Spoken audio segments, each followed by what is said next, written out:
Sejak pemerintahan Soeharto jatuh dan kemudian gerakan reformasi bergulir, tak ada pemerintahan yang layak disebut rezim. Soekarno dan Orde Lama ya boleh jadi disebut rezim pada masanya. Dan Orde Baru memang jelas layak disebut rezim dengan segala penyimpangannya. Ini mengingat model kekuasaan yang terpusat dan akhirnya membentuk atmosfer menyeramkan. Di luar negeri kita mengenal pemerintahan Ferdinand Marcos di Filipina. Kemudian Idi Amin di Uganda, Khmer Merah di Kamboja. Ini mereka semua juga merupakan contoh pemerintahan rezim di masa lalu. Sedangkan penguasa di Korea Utara, Afghanistan, Iran, dan Myanmar adalah contoh pemerintahan rezim di masa kini. Tapi pemerintahan Indonesia seperti Jokowi, SBY, Megawati Soekarno Putri, dan B.J. Habibie ini sama sekali tidak masuk kategori rezim. Tapi kalau ada pertanyaan misalnya ya, bagaimana sih mendefinisikan rezim?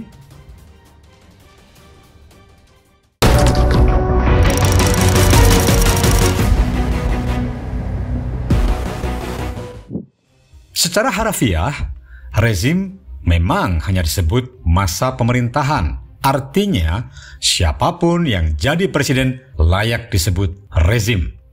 Namun dalam bahasa dan konteks politik, rezim lebih diasumsikan sebagai pemerintahan yang kejam dan semena-mena. Ya, bisa juga diartikan pemerintahan yang mengandalkan kekuasaan semata. Pemerintahan mengabaikan hukum. Pemerintahan yang gemar main tangkap dan memenjarakan lawan politik. Adapun sejak era reformasi, nyaris tidak ada orang yang ditangkap tanpa proses pengadilan, khususnya yang berhubungan dengan politik. Alih-alih ditangkap tanpa proses pengadilan, sejumlah menteri yang sedang menjabat, ketua umum, dan presiden partai, jenderal purnawirawan, bupati, wali kota yang terjerat kasus ditangkap dan diajukan ke pengadilan. Mereka pun tetap mendapat pembelaan sebagaimana lazimnya sebuah proses persidangan. Dan satu lagi, proses persidangannya terbuka, siapapun bisa mengaksesnya. Nah, dengan kelengkapan hukum yang ditegakkan itu, maka tidak layak pemerintahan seperti ini disebut rezim. Setelah era pemerintahan Soeharto yang berkuasa selama 32 tahun dari 1967 hingga kejatuhannya pada tahun 1998, ini kita sama-sama saksikan bandul kekuasaan berayun dari eksekutif ke yudikatif. Kita tahu bagaimana berkuasanya partai dan DPR RI sekarang ini. Tidak ada keputusan pemerintah dan negara tanpa tanda tangan dan pengawasan serta campur tangan anggota Dewan di Senayan. Tak ada pemberedelan pers, tak ada budaya telepon ke pengelola media, dan tak ada juga pembungkaman kritik. Bahkan narasi yang jelas-jelas fitnah malah sering ditolerir. Hoax pun merajalela. Kalau di masa Soeharto, partai-partai hanya pelengkap, aksesori, dan Golkar tidak mau disebut partai. Golkar selalu memenangi pemilu dan keberadaan partai hanya menjadi syarat supaya Indonesia disebut demokratis di mata dunia. Di zaman Orde Baru, saat sebelum pemilu, bahkan siapapun atau siapa pemenangnya sudah diketahui. Inisial A, B, G yang kepanjangannya adalah ABRI, birokrasi, dan Golkar adalah tulang punggung rezim Soeharto dan cendana pada masanya. Setelah reformasi, peran ABRI dan birokrasi pun surut. Golkar berubah menjadi partai, dan suara rakyat diperebutkan dengan lebih fair, terbuka, serta transparan.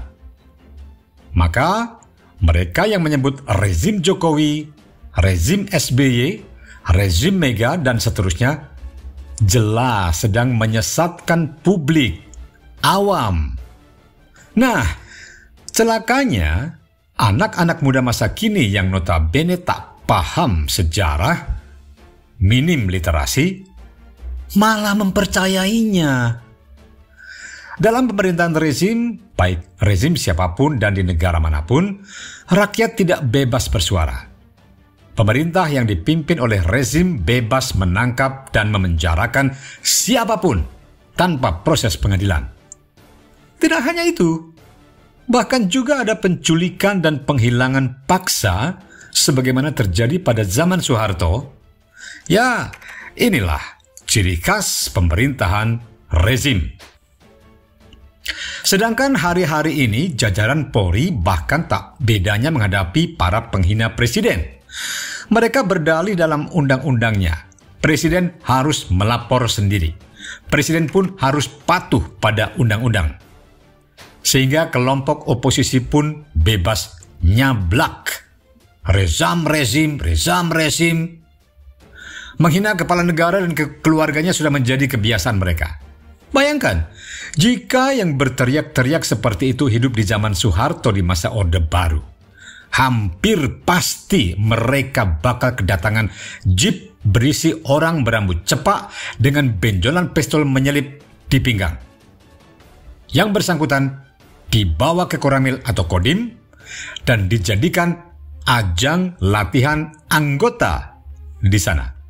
Mereka pun harus mencicipi sodokan popor senapan, gurihnya kopel rim, tendangan sepatu Lars, dan setelah dijebloskan ke ruang gelap untuk diinterogasi lagi malam harinya, itulah yang dirasakan mereka sampai kapok.